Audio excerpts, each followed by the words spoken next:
Hello everyone, this is political science net achievers YouTube channel. आज के इस video में आप लोगों का स्वागत करते हैं और आज आप लोगों के लिए एक स्पेशल वीडियो लेकर आए हैं, एक खास वीडियो लेकर आए हैं। हमारे बीच हमारे आज एक मेहमान आए हैं, हमारे अपने दोस्त mister Tejendra Negi. English department के हैं, इंग्लिश लिटरेचर के लर्नर हैं। इंग्लिश डिपार्टमेंट में हाल ही में इन्होंने नेट क्वालिफाई किया है। इनसे हम जानेंगे इनकी क्या जर्नी रही है, इंग्लिश में नेट क्वालिफाई किया है इन्होंने और क्या क्या उसमें चैलेंजेस रही हैं, इंग्लिश डिपार्टमेंट से नेट क्वालिफाई करके क्या क्या स्कोप हैं आगे, जॉब अपॉर्चुनिटीज़ के क्या क्या स्कोप हैं इसमें। तो बहुत सारी चीज़ें हम जानेंगे। सबसे पहले मैं स्वागत करता हूं अपने दोस्त तेजेंद्र नेगी जी का। स्वागत करते हैं इस चैनल के माध्यम से, आपके बीच में आए हैं। तो कैसे हैं आप सर? सर, सबसे पहले तो हम आपका धन्यवाद करना चाहेंगे पॉलिटिकल नेट अचीवर्स का, जिनके चैनल के माध्यम से ये मुझे सौभाग्य मिला कि मैं अपने आप को आपके सामने प्रस्तुत कर सकूं। और आज मैं आपको सबसे पहले अपना परिचय देता हूं। मेरा नाम तेजेंद्र है और मैं हिमाचल प्रदेश विश्वविद्यालय से मैंने 2019 में जो है अपनी मास्टर्स जो है पास की थी। और आपको आगे बता देना चाहूँ दोस्तों, ये काफ़ी लंबी जर्नी रही है मेरे लिए। और किसी भी लर्नर के लिए कोई एकेडमिक जर्नी लंबी या छोटी नहीं होती, वो हमेशा लर्नर ही होता है। लेकिन फिर भी इस जर्नी में मेरा एक काफ़ी लंबा समय है, 5 या 6 साल का समय है जी। और कहूँ समय नहीं तो एक अनुभव है। अनुभव। और आपको बता देना चाहता हूँ 2022 में ही मेरा रिसेंटली 5 नवंबर को जो है वो नेट क्वालिफाई हुआ था। और उसके 15 दिन के अंदर ही मुझे नेट निकालने के बाद जो है गवर्नमेंट कॉलेज में कहीं पर एज एन असिस्टेंट प्रोफेसर जो है वो इंग्लिश में जो है इंग्लिश डिपार्टमेंट में मुझे जॉब भी मिली हुई क्या है। बात है सर। तो ये मतलब एक आपको छोटा सा परिचय दिया ताकि आप समझ सको कि नेट इंग्लिश में करने के बाद जो है अपॉर्चुनिटीज ही अपॉर्चुनिटीज है। सब्जेक्ट कोई भी छोटा या बड़ा नहीं होता है दोस्तों। मेरा एक छोटा सा अपना चैनल भी है, फ्लेमिंगो लिटरेचर। मैंने उसमें भी आपको बताया है कि वो चाहे पॉलिटिकल साइंस है, हिस्ट्री है, इकोनॉमिक्स है, हिंदी है, सब्जेक्ट कोई भी छोटा बड़ा नहीं होता है। जी। तो इतना कहना चाहूंगा कि इंग्लिश में बहुत सारी अपॉर्चुनिटीज है। धीरे धीरे मैं अभी आपको बताऊंगा कि क्या क्या अपॉर्चुनिटीज है और कैसे मैंने इस हर्डल को पार किया। और एक शानदार जर्नी है सर। बिल्कुल, ये हमारा क्वेश्चन भी आपसे ये रहता है, होने वाला था कि आपका पहले तो हम जानना चाहेंगे कि आपकी जो स्कूलिंग हुई है और किस कॉलेज से आप पास आउट हुए, आपके इस इतने बड़े संघर्ष के पीछे मोटिवेशनल फैक्टर क्या रहा है सर? कौन आपके आदर्श हैं जिनके आदर्शों पर चलकर आपने पोस्ट ग्रेजुएशन की है या हायर एजुकेशन में आकर आपने नेट फील्ड को चुना है, असिस्टेंट प्रोफेसर की फील्ड को चुना है, जिससे आप आने वाले वक्त में या बतौर अध्यापक आप इस वक्त भी आप आपने अभी जस्ट मेंशन किया किसी कॉलेज में आप कार्यरत हैं। तो क्या आपके पीछे मोटिवेशनल फोर्स रही है? तो हम जानना चाहेंगे प्लीज। ये एक बड़ा अपने आप में बहुत ही मतलब प्यारा क्वेश्चन है। और आपको बता देना चाहूँगा कि मोटिवेशन और किसी भी आदमी के पीछे जो कामयाब होने के लिए कई लोगों का साथ होता है। जी। और सबसे बड़ी बात होती है उनकी लाइफ में जो है वो माता पिता, उनके जो अभिभावक होते हैं, उनका बहुत बड़ा हाथ होता है। जी। तो मेरी जीवन में भी ऐसा ही कुछ हुआ है और ऐसा ही कुछ रहा है। मेरे अभिभावक और सर्वोपरि मेरे दादा दादी का इसमें बहुत ज़्यादा जो है योगदान रहा है। जी। और जो मेरे दादा दादी ऐसे हैं जिनको खुद 1 से लेकर 20 तक गिनती नहीं आती है। और आज मुझे इस काबिल बनाया है कि मैं विश्वविद्यालय जैसी स्थान से जो है आज मैं नेट करके जो है आपके सामने प्रस्तुत हूँ। तो मैं एक छोटी सी मोटिवेशन बताना चाहूँगा आपको कि लाइफ में ना अगर आप कुछ करना चाहते हैं तो आप रुकिए मत। आपको जरूरी नहीं है, कुछ लोग कहते हैं कि आप आगे बढ़ रहे हैं तो पुल पीछे की ओर खींचने वाले मिलेंगे। जी। कोई नहीं है सर लाइफ में आपको पीछे खींचने वाला। आप आगे बढ़िए, जरा आगे नजर रखिए। आप अपने आप को जब आप आगे बढ़ा रहे हैं तो आपको हाथ देने वाले भी बहुत मिलेंगे। क्यों? क्योंकि ऐसा नहीं है दुनिया में हर तीसरा आदमी बुरा है, जरूरी तो नहीं। हमारा व्यवहार ही हमारे को सर्वश्रेष्ठ बनाता है। जी। तो ये चीजें बहुत महत्वपूर्ण है कि लाइफ में आपके साथ आपके दोस्त कैसे हैं। A man is known by the company he keeps. ठीक है, right. क्यों? क्योंकि वो जैसी संगत में रहता है वैसी उसकी रंगत हो जाती है। ठीक है, तो ये आपका कैसे लोगों के साथ आचरण है, ये भी बहुत महत्वपूर्ण है। सही बात और है, यही सही चीजें बात है। आपको श्रेष्ठ बनाती है। बिल्कुल। और कहने का मतलब ये है दोस्तों, जब भी आप किसी परीक्षा की तैयारी कर रहे हैं, परीक्षा ही क्यों, लाइफ में कई और भी चुनौतियां हो सकती है, तो अपना एक जो सर्कल है ये हमेशा से एक पॉजिटिव सर्कल बनाइए, ठीक है, जहां से आपको एक इंटरनल मोटिवेशन मिले। मेरी लाइफ में तो अनगिनत लोग आए हैं, मैं सबका शुक्रिया अदा करता हूं, अपने गुरुजनों का, अपने भाइयों का, बहनों का, रिश्तेदारों का, और सर्वोपरि मेरे आलोचकों का, क्योंकि आलोचकों ने मुझे बहुत ज्यादा जो है वो मोटिवेशन दी है आगे बढ़ने की, क्योंकि मेरे आलोचक ही थे। बहुत बढ़िया सर। तो मेरे आलोचक नहीं होते तो मैं यहाँ नहीं होता, और ये वो आलोचक थे जिन्होंने मुझे आज इस काबिल बनाया है। और I am really grateful to you all my मतलब डियर फ्रेंड्स एंड आलोचक एज वेल। क्यों? क्योंकि उन्होंने आज हमें इस काबिल पहुंचाया है। क्योंकि हम बोलते हैं ना कि आलोचक नहीं होने चाहिए, अगर आलोचक नहीं है वो हमें नेगेटिव रेनफोर्समेंट के रूप में काम करते हैं। तो हम आगे बढ़ने की कोशिश में लगे रहते हैं। तो ये एक छोटी सी मोटिवेशन है। आप अगर मतलब हो सकता है मेरी बात सब तक मतलब मैं अपनी बात हर किसी को सहमत नहीं करवा सकता, लेकिन कहीं ना कहीं शायद आप समझ गए होंगे कि मैं क्या बोलना चाहता हूँ। मैं आपसे एक सवाल पूछना चाहता हूँ जो आप हमारे दर्शकों को बताएंगे। मैक्सिमम जो हमारे चैनल के साथ स्टूडेंट्स जुड़े हुए होते हैं, ठीक है, तो हम सिर्फ सर से ये जानना चाहते हैं, एक सवाल है जो मैक्सिमम स्टूडेंट्स का रहता है। इंग्लिश में आपने नेट क्वालिफाई किया है, इंग्लिश में नेट अगर आपने क्वालिफाई करना है उसके लिए क्या आपकी स्ट्रेटजी, आपकी खुद की स्ट्रेटजी क्या रही है, और स्टूडेंट्स के लिए आप किस तरह की एक स्ट्रेटजी का एक प्लान क्या बताएंगे आपकी एक जो न्यू कमर्स हैं। देखिए जो बाहर या शहरों में जो बच्चे पढ़ रहे हैं वो कहीं ना कहीं बड़े बड़े कोचिंग इंस्टीट्यूशंस में कोचिंग लेते हैं या तैयारियां करते हैं। मैक्सिमम हमारे ग्रामीण समाज में जो हर कोई जो विद्यार्थी है वो इतना अफोर्ड नहीं कर सकता है कि शहरों में जाकर वो कोचिंग ले, ठीक है। तो उन लोगों के लिए आप कैसे एक स्ट्रेटजी सेट करते हैं कि उनको एक जो सेल्फ स्टडी होती है या उसमें किस तरीके की उनको स्ट्रेटजी अपनानी चाहिए ताकि उनको जल्दी से परिणाम भी मिल जाए। तो आपकी स्ट्रेटजी क्या रही है और हमारे स्टूडेंट्स के लिए आप कुछ स्ट्रेटजीज बताइए। ये सवाल हमेशा मतलब स्टूडेंट्स भी पूछते रहते हैं, और सर आपको बता देना चाहता हूँ कि मैं हमेशा अभी भी अध्यापक हूँ, और मैं बड़ा एक सत्यनिष्ठ और निष्पक्ष और ईमानदारी वाला अध्यापक बनना चाहता हूँ सदा।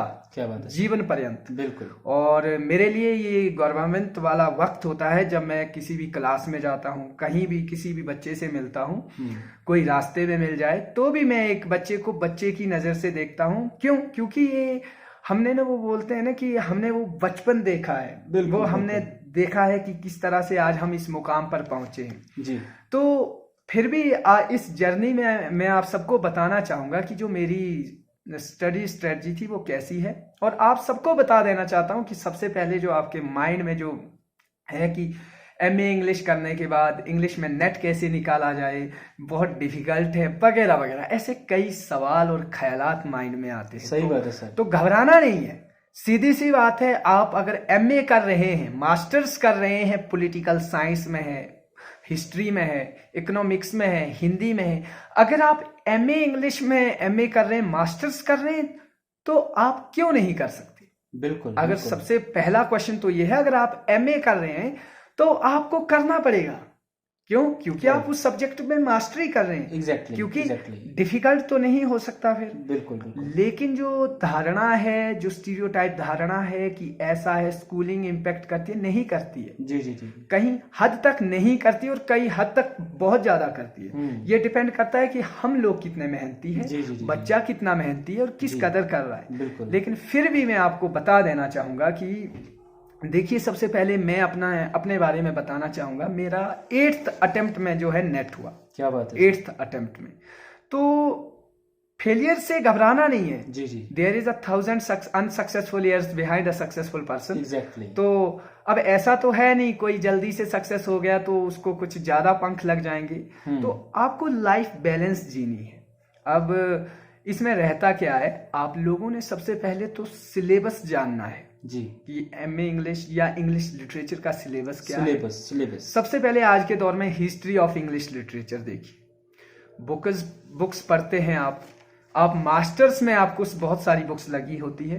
कुछ लोग विलियम जे लॉन्ग से शुरू करते हैं, कुछ लोग एडवर्ड एल्बर्ट से शुरू करते हैं, और कुछ टीचिंग से शुरू करते हैं। जी, जी। और कईयों के पास आजकल ऑनलाइन मटेरियल भी अवेलेबल होता है। बिल्कुल बिल्कुल। अब मुझे बच्चे पूछते हैं कि हम कौन सी बुक रिकमेंड करें। देखिए, बुक रिकमेंड करने का एक मतलब होता है कि आप किसी एक बुक को खरीदिए, सबसे पहले उसे अच्छे से पढ़िए। जी। अगर आप विलियम जे लॉन्ग ले रहे हैं, आप उसे ये नहीं कह सकते कि William J long is not good book, है ना। क्यों? क्योंकि उसमें आप उसको पढ़िए, आप पहले उसको समझिए, उसके सारे पहले हिस्ट्री ऑफ इंग्लिश लिटरेचर पढ़िए, वो उसको कॉम्प्रीहेंड कीजिए, लाइन टू लाइन पढ़िए। वहीं से ज्यादातर क्वेश्चन पूछे जाते हैं एग्जाम में। फिर एडवर्ड है, ठीक है, वहां से भी इंग्लिश लिटरेचर, आप ब्रिटिश लिटरेचर पर आजकल जो है वो नेट में ज्यादा फोकस किया जा रहा है। जी जी जी जी। तो आप 2-3 बुक्स को कवर कर सकते हैं। और लिटरेरी टर्म्स के लिए मैं आई वुड रिकमेंड कि आप जो है MH अब्राम के साथ जाइए, है ना। तो फिर मैं ऑनलाइन भी आऊंगा आपको कि ऑनलाइन चैनल कहाँ से आप ज्यादातर फायदा उठा सकते हैं। लेकिन पहले मैं आपको बताऊंगा कि reading is most essential part of your success. तो विदाउट रीडिंग तो होगा नहीं। फिर होगा क्या, आप जो है कड़न की जो है लिटरेरी टर्म्स की बुक ले लीजिए। क्यों? इन बिटवीन होता है कहीं पे सर MH अब्राम की जो डिक्शनरी है वो बड़ी है, ठीक है, जो लिटरेरी टर्म्स की है, तो हो सकता है वो कॉम्प्रीहेंड ना कर पाए स्टूडेंट। तो आपके पास एक छोटी सी जो जहां पर डिस्क्रिप्शन कम हो, तो आप कड़न के साथ जा सकते हैं कि ये टर्म किसने कॉइन की है, ये पता होना चाहिए ज्यादातर स्टूडेंट को। और फिर दूसरी चीज आपको बताना चाहूंगा, आप थ्योरी के लिए PK नैयर के साथ जाओ। अगर आप न्यू बच्चे हैं, बिल्कुल न्यू है, थ्योरी की बुक्स आप PK नैयर, पीटर वेरी है, ठीक है, जहां से काफी ज्यादा क्वेश्चन पूछे जाते हैं। तो आप उन चीजों को मतलब समझिए कि किस तरह से क्वेश्चन पूछा जा रहा है। कल्चर स्टडी है, वहां से भी आप आजकल बहुत सारे क्वेश्चन पूछे जा रहे हैं।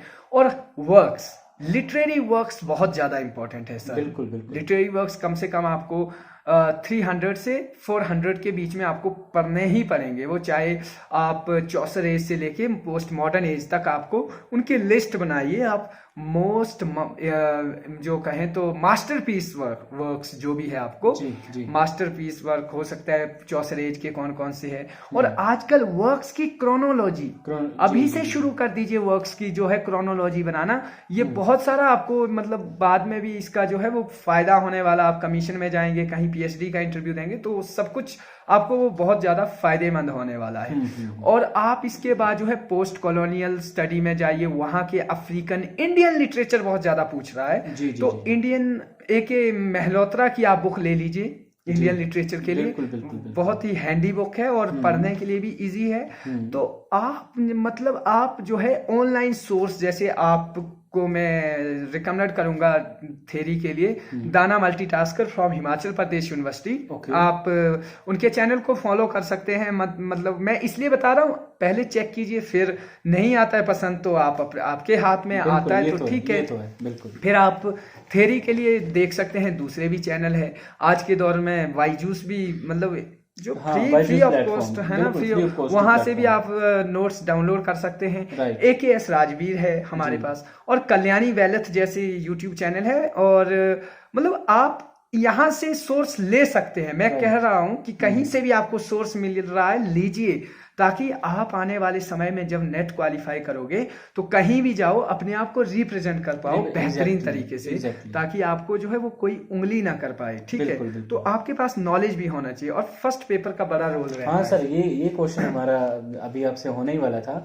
मैक्सिमम स्टूडेंट्स जो है, देखिए फर्स्ट पेपर की जो हम सेकंड पेपर जो अपना सब्जेक्टिव है वो तो हम MA में पढ़ ही रहे हैं, या मोर देन 60 और 70% जो हमारा सिलेबस होता है कहीं ना कहीं नेट में वो PG का ही होता है, या हमने MA में पढ़ा होता है। लेकिन फर्स्ट पेपर जो कॉमन पेपर है, वो सभी स्ट्रीम्स के लिए जो कॉमन पेपर है, उसके लिए हम जानना चाहेंगे कि आपने क्या स्ट्रेटजी अपनाई है। ऑनलाइन माध्यम से अगर आपने उसकी तैयारियां की है या ऑफलाइन माध्यम से तैयारियां की, क्या क्या आपके उसके लिए सोर्सेज रहे हैं, किन किन ऑनलाइन एजुकेटर्स को आपने फॉलो किया है, प्लीज हमारे दर्शकों को थोड़ा बता दीजिए कि फर्स्ट पेपर की तैयारी कैसे की जाए। Thank you so much for asking this question sir. सबसे पहले देखिए, जो फर्स्ट पेपर है वो लिटरेचर के स्टूडेंट के लिए बड़ा जो है वो पेचीदा रहता है हमेशा के लिए, और आगे भी क्या बता रहेगा। लेकिन आपको बता दूं, फर्स्ट पेपर जो है वो रामबाण की तरह काम करता है किसी के लिए भी। जी। तो मेरी एक प्रैक्टिस रहा करती थी दोस्तों, आप 4 महीने पढ़िए, 6 महीने पढ़िए, लेकिन एक प्रैक्टिस रखनी है। आप चाहे दिन का जो भी दिन जैसा भी गुजरे, लेकिन दिन के 2 या 3 घंटे आपने फर्स्ट पेपर को जरूर देने।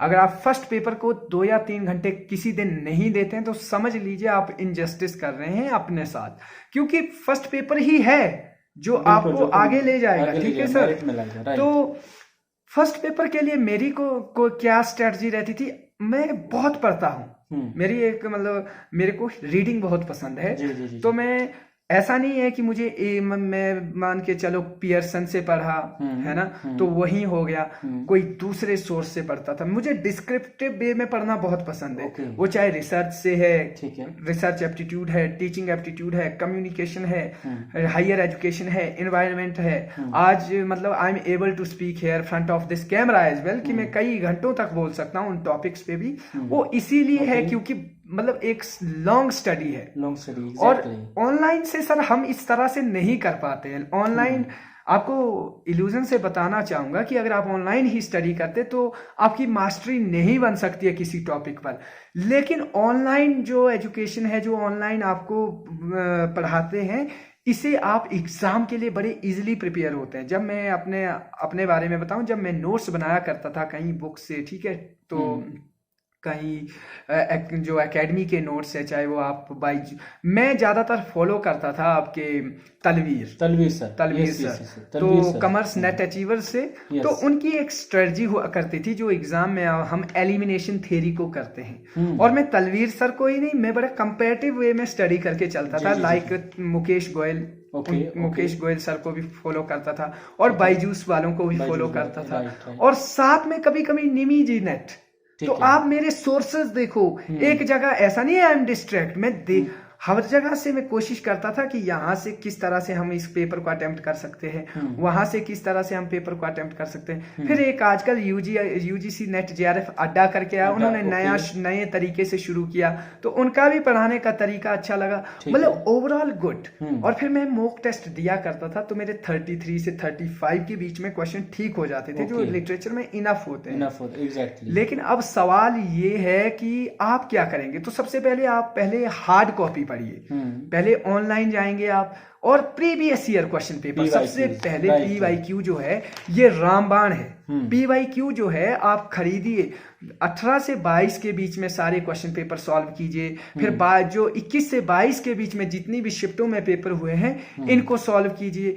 यहीं से आपकी जो है एक नींव तैयार हो जाती है, एलिमिनेशन पावर आपकी स्ट्रांग हो जाती है, आपको समझ आ जाता है कि हाउ टू टैकल एग्जाम। तो ये एक टैक्टिस हो सकती है मेरी नजर में। बाकी आप जान सकते, मतलब आप एक मैं आपसे ये सवाल पूछना चाहूँगा सर कि आपने इंग्लिश में नेट क्वालिफाई किया है, आपने स्ट्रेटजी बता दी हमारे स्टूडेंट्स को, अगर आप हमें स्कोप भी बता देंगे तो हमारे स्टूडेंट्स के लिए और इजी हो जाएगा कि इंग्लिश डिपार्टमेंट में नेट क्वालिफाई करके उनके लिए आगे जॉब अपॉर्चुनिटीज़ क्या हैं, क्या क्या स्कोप हो सकते हैं कि इंग्लिश डिपार्टमेंट के माध्यम से वो लोग अपना कैरियर बना सकते हैं। सर देखो, सबसे पहले तो ऑडियंस को भी बता देना चाहता हूं कि नेशनल एलिजिबिलिटी टेस्ट किसी भी सब्जेक्ट का है, ठीक है। जहां नेशनल एलिजिबिलिटी टेस्ट है, अगर आप में हुनर है तो नेशनल में कहीं भी चले जाओ, राष्ट्रीय स्तर पर कहीं भी चले जाओ।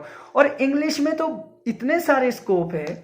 रीजन ये है कंपल्सरी सब्जेक्ट है। हमारे हिमाचल में कई कॉलेजेस ऐसे हैं जो खाली पड़े हैं, उनको हम टीचर्स जो है वो कहीं पे आप जाएंगे वो ढूंढ रहे हैं कि आओ इंग्लिश वालों यहाँ पे खाली है, आप पढ़ाइए। तो मतलब प्राइवेट यूनिवर्सिटीज, प्राइवेट कॉलेजेस इतने खाली चल रहे हैं बिना टीचर्स के, तो वो उनको रिक्वायर्ड है।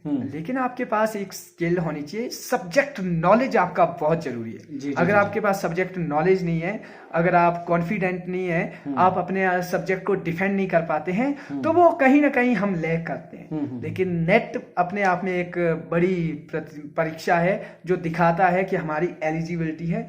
तो इसमें मैं इतना ही कहूंगा, कॉलेज में, स्कूल्स में, प्राइवेट स्कूल्स में +1 2 के बेस पे, कॉलेज के बेस पे, यूनिवर्सिटीज, प्राइवेट यूनिवर्सिटीज में कई बतेरे, मतलब आप समझ सकते हैं कि अपॉर्चुनिटीज है।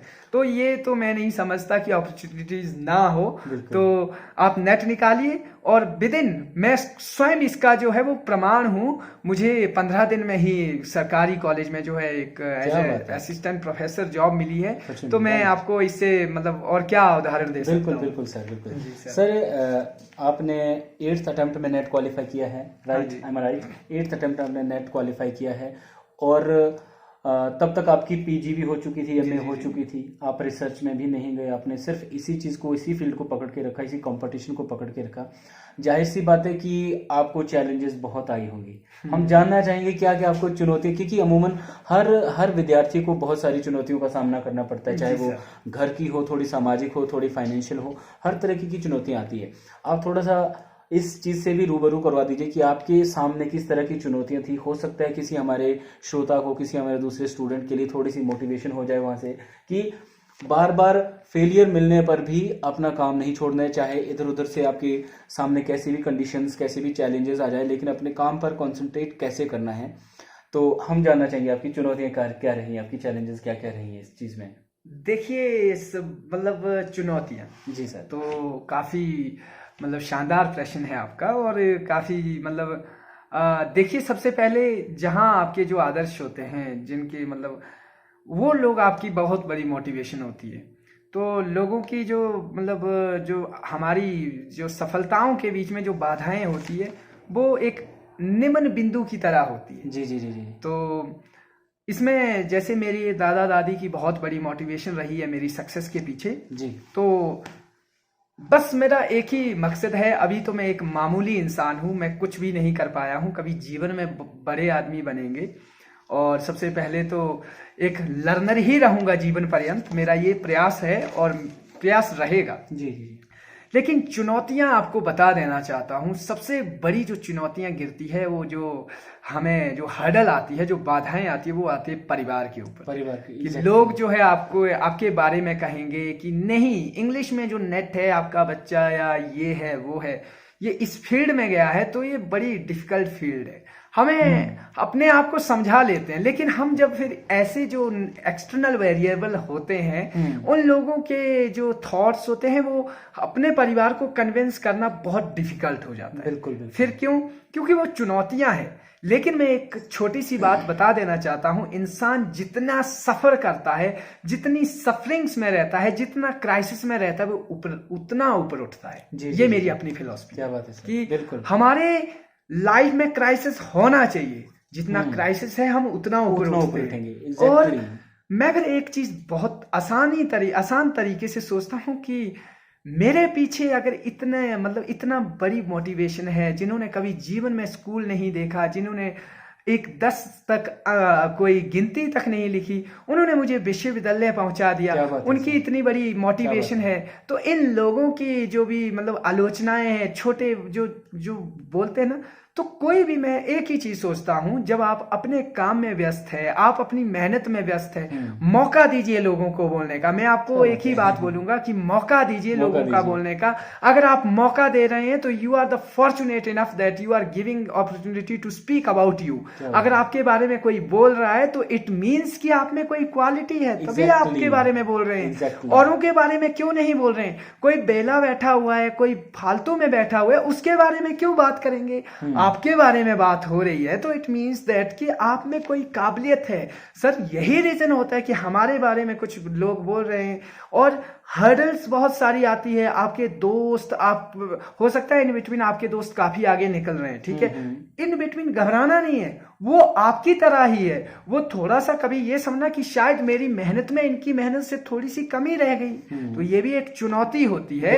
इन बिटवीन जब आपके दोस्त काफी आगे निकल जाते हैं, जो आपके साथ चले, घबराना नहीं है, खुशी मनानी है कि मेरा मित्र, मेरा दोस्त, मेरा सखा मेरे साथ बैठता था, आज उस मुकाम पे है। तो वो हमारी मोटिवेशन है, वो मेरी मोटिवेशन है कि अगर ये मेरे साथ बैठा हुआ मेरा दोस्त अगर वहां है तो डेफिनेटली सी है मैं कहां का अलग हूं। जेलस की भावना से नहीं, एक मोटिवेशन की भावना से आगे बढ़िए। वक्त आपका होगा, वो दिन भी आपका होगा जिस दिन आप सफल होंगे। और वो कहते हैं कि जिस पर जग हंसा है, इतिहास उसी ने रचा है। और परेशानियां आती रहती है। मेरे दोस्त है, एक शायर है, उनकी पंक्ति है कि हादसों की जद में है तो क्या मुस्कुराना छोड़ दें। वाह वाह वाह। कि हादसों की जद में है तो क्या मुस्कुराना छोड़ दें, तो जलजलों के खौफ से क्या घर बनाना छोड़ दें। तो इतना बताना चाहूंगा कि चुनौतियां आती रहती है सर, चुनौतियों से डरना नहीं है, और बातें उन्हीं की होती है जिनमें कोई बात होती है। क्या बात है सर। हाँ जी सर। सर एक चीज, एक बड़ा हम आपका अपना व्यक्तिगत जो फीलिंग पूछना चाहते हैं कि जिस दिन आपको ये पता लगा कि आपका नेट क्वालिफाई हो चुका, सबसे पहले आपने ये जो गुड न्यूज़ थी आपने किसको बताई और आप खुद कैसा महसूस कर रहे थे? एक होता है ना कि दोबारा से आप उस मोमेंट को जी जाते हैं कि एक मॉरल लाइन है कि जिंदगी को कुछ ऐसे जियो कि अगर आप 80 या 90 साल की उम्र तक पहुंच कर एक बार जब आप खुद अपनी लाइफ को पीछे मुड़कर देखेंगे ना, तो आप उस जिंदगी को दोबारा जी लेंगे। एक पल में आप 90 साल दोबारा जी सकते हो एक टाइम पे। तो हम दोबारा आपके उस पल में आपको ले जाते हैं कि थैंक यू। कैसा फीलिंग था ये आपका? तो देखिए, सबसे पहले तो एक बड़ा अजीब सा मतलब ये मोमेंट होता है, और सच बताऊं जब निकल जाता है तो फिर वो मोमेंट खत्म हो जाता है। फिर नहीं रहता है कि जब तक नहीं होता है वो एक्साइटमेंट भी रहती है, वो उत्तेजना भी रहती है कि मेरा जिस दिन होगा मैं ऐसा बिल्कुल रिलैक्स हो जाता है, माइंड बड़ा कूल हो जाता है। लेकिन हाँ, सस्पेंस रहता है। राइट। अब बताता हूँ, जिस दिन मेरा नेट निकला, मैंने अपने साथ के दोस्त को फोन किया कि मैंने अपना रोल नंबर हाइड किया, पिक्चर हाइड की, मैंने उसको भेजा, नीचे लिखा है क्वालिफाइड फॉर असिस्टेंट प्रोफेसर। मैंने कहा देख यार, इसको चेक कर, ये जिसका भी रिजल्ट है क्या इसका नेट है? हाँ। मैं जब पहले खुद देखा, मैं 3-4 बार मैंने देखा qualified net for assistant professor. तो मैं कहीं थोड़ा सा सस्पेंस हो गया कि नहीं हो सकता, क्योंकि मेरे 53 के करीब बन रहे थे। 53% के करीब। तो शायद मुझे लगा कि ना हो, ये कुछ ऐसे मुझे हेलुसिनेशन हो, इल्यूजन हो। तो मैंने अपने दोस्त को किया, उसने कहा अरे क्लियर नहीं है। तो मैं थोड़ा सा फिर जरूर डरा कि ये क्या बात कर रहा है, क्लियर नहीं है। मैंने कहा क्या क्लियर नहीं है? बोला पिक्चर क्लियर नहीं है। तो फिर थोड़ी सी शांति आई जान में, मतलब जान आई कि नहीं ये बात मतलब पिक्चर की बात। फिर मैंने उसको ढंग से भेजा, बोला यस क्लियर है। फिर मैंने सोचा दोबारा डाउनलोड करता हूँ, देखता हूँ। फिर पूरी स्क्रीन ऊपर की, मतलब सारा एलिमिनेट किया क्रोम से, फिर से गया, फिर डाउनलोड किया, फिर से वही निकल गया। अच्छा क्लियर है, मतलब फिर और मतलब आई वॉज एट होम, और जिस दिन ये रिजल्ट आया, तो फिर जब घर में था तो ये सबसे पहले मुझे, I am very fortunate enough to I told this a wonderful news to my grandmother. और वही सबसे बड़ा खुशी का मोमेंट था कि आप जो न्यूज बता रहे हैं वो अपने जिनको सबसे आप क्लोज है तो उनको ही बताया था। तो it was a wonderful moment for me. And फिर उसके बाद तो दुनिया में चलता रहता है, कोई अपने लव्ड वन को बताते हैं, कोई क्या है, भाई बहन सबको, पेरेंट्स है ना, गांव वाले और गांव के। And one thing that I am really grateful to my, मतलब मेरे गांव वाले नहीं, that is all my family, I consider them family. तो मतलब मेरी इस जिंदगी में मेरे घर वाले, मेरे दादा दादी, मेरे गांव वाले बहुत बड़ी मोटिवेशन रही है। मेरे गांव वालों ने मुझे हमेशा ही एक श्रेष्ठ बनने की प्रेरणा दी है, और उन्हीं लोगों की वजह से आज मैं यहाँ पर भी हूँ। और मेरे दोस्त क्लासमेट्स हो गए, फिर जैसे क्लासमेट्स में भी काफी ज्यादा इन लोगों का बड़ी मोटिवेशन रहती है सर। जैसे मेरे दोस्त हैं मास्टर्स से है, मनदीप भारद्वाज है, शिवा भारद्वाज रहे हैं, फिर मेरे काफी सारे फ्रेंड्स रहे हैं, मेरे कॉलेज के टीचर्स हैं, और अपना भाईचारा तो है ही है जो हम हमेशा मेरी मोटिवेशन रहे। मेरे दोस्त है जैसे सुरेश है ना, मेरे ब्रदर, फिर मैंने आपको बताया था देवी सिंह है मेरे दोस्त, किशोरी लाल, देशराज, सतीश कुमार और पवन है। ये मतलब लाइफ में ना बहुत कुछ इन्होंने सिखाया है जिंदगी में, कि जब भी मैं थोड़ा सा परेशान होता था कि नहीं यार, you can do man, you are the man, जिससे हम लोग ने मतलब थोड़ा सा होता है ना कि वो मुझे एक मोटिवेशन का सोर्स मानते थे। सोर्स इन द सेंस मैंने कुछ किया नहीं था जिंदगी में, लेकिन एक होता है कि वो बोलते थे कि जब हम परेशान होते हैं यू मोटिवेट अस, और आज आप क्यों परेशान हो रहे हैं। तो लाइफ में ना फ्रेंड सर्कल का एक बहुत बड़ा रोल एग्जैक्टली सर, मतलब आपकी बातों से लग रहा है कि आपकी कंपनी बहुत ही पॉजिटिव है, पॉजिटिव लोगों से भरी हुई कंपनी आपकी। तो जाहिर सी बात है कि आपको कामयाबी मिलनी थी, सफलता मिलनी थी। ये बात और है कि चलो जितना टाइम लगा वो तो आपने उतने टाइम में कुछ ना कुछ सीखा ही है। जी जी जी जी। लेकिन ये होता है कि इतनी तैयारियों के साथ साथ आपके लिए मोटिवेशन या एक जो पॉजिटिव माहौल होता है वो आपके लिए बहुत ही मायने रखता है। जी। तो सर आपसे बात करके बहुत अच्छा लगा। हमारे Thank you दर्शकों so को much. बहुत कुछ बातें सीखने को मिली होंगी। एक चीज बस जाते जाते आप हमारे स्टूडेंट्स के लिए, हमारे दर्शकों के लिए क्या मैसेज देना चाहते हैं आप? मैं आपको एक ही बात बताना चाहूंगा जी सर। कि जो भी मेरी ऑडियंस है कि कंसिस्टेंसी, हार्ड वर्क, जी, यही जो है वो सूत्र है, यही वो एक रामबाण है जिससे आप सफल हो सकते हैं। जिंदगी अगर आपको बार बार फेल कर रही है तो यकीन मानिए आप पक रहे हैं, और पक रहे हैं तो आप जिस दिन झड़ेंगे उस दिन पके हुए झड़ेंगे, ठीक है। और दूसरी बात आपको मैं बताना चाहता हूं कि वक्त उन्हीं लोगों का लिया जाता है जिनमें कोई बात होती है। और अगर आप मानते हैं ना कि अगर आप सबसे डिफिकल्ट समस्याओं में है, सबसे डिफिकल्ट दौर में है, तो यकीन मानिए आप सबसे डिफिकल्ट कैरेक्टर है और you are the best character, जो आप बेस्ट रोल प्ले कर रहे हैं। यही मैं आपको बताना चाहूंगा। Thank you sir. Great sir, thank you so much. Thank you आपके यहाँ पे आने और के लिए आपका बहुत बहुत पॉलिटिकल नेट अचीवर्स का बहुत बहुत शुक्रिया। अगर आपको ये वीडियो बहुत इंफॉर्मेटिव लगती है तो इनके चैनल को जरूर सब्सक्राइब करें। Thank you so much. Thank you all of you. मिलेंगे एक नए वीडियो के साथ आने वाले वक्त में, तब तक थैंक यू सो मच।